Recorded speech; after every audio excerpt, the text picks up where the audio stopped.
Badan Meteorologi, Klimatologi, dan Geofisika atau BMKG wilayah 4 Makassar belum memprediksi adanya wilayah yang mengalami kekeringan meski suhu udara panas mencapai 34 derajat Celcius.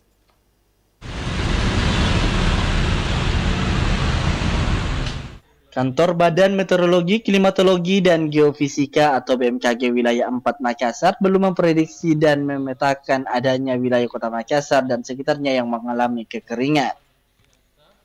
Memasuki puncak musim kemarau seperti saat ini, BMKG juga mewaspadai dampak musim kemarau yang akan terjadi hingga 3 bulan ke depan. Diketahui suhu di kota Makassar mencapai 34 derajat Celcius pada siang hari, mulai pukul 12.00 waktu Indonesia Tengah hingga pukul 15.00 waktu Indonesia Tengah, dan akan mengalami penurunan suhu pada malam hari yang mencapai 22 derajat Celcius.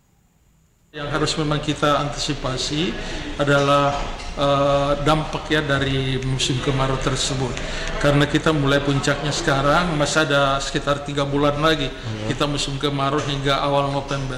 Ada juga fenomena yang menarik karena suhu kita pada siang hari cukup panas dan pada malam hari tidak terlalu lembab gitu. Jadi malam hari agak dingin seperti itu. Kalau untuk suhu panas pada siang hari itu ada berapa, Pak? Yang terpantau di kantor kita 34 derajat Celcius seperti itu. Itu dari jam berapa, Pak? Sekitar jam-jam 12 sampai jam 3 sore. 3 sore. Nah, dan untuk suhu ini kan tadi katanya mengalami dingin pada malam hari, itu suhunya sekitar berapa, Pak?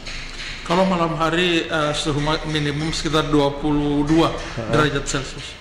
Pihak BMKG menambahkan kondisi kekeringan sendiri diprediksi terjadi pada bulan November mendatang, di mana musim kemarau panjang terjadi di sejumlah wilayah Sulawesi Selatan, terutama Sulawesi Selatan bagian barat.